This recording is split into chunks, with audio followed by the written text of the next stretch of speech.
வீட்டில் உள்ள பிரச்சனையிலிருந்து விடுபட தினமும் வீட்டின் நுழைவு வாயிலில் விளக்கு வைக்குமாறு கூறப்படுகிறது. மாலையில் தீபம் ஏற்றுவது மிகவும் மங்களகரமானதாக கருதப்படுகிறது. ஏனெனில் அந்தி வேளையில் வீட்டு வாசலில் தீபம் ஏற்றினால் அன்னை லக்ஷ்மி தேவி வந்து சேருகிறாள்.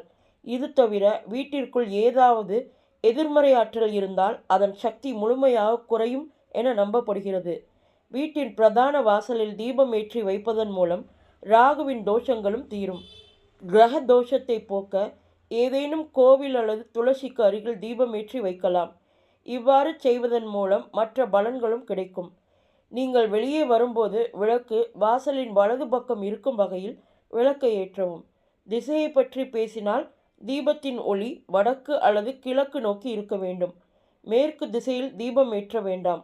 மாலை 5 மணி முதல் இரவு 8 மணி வரையிலான நேரம் தீபம் வைக்க சிறந்ததாக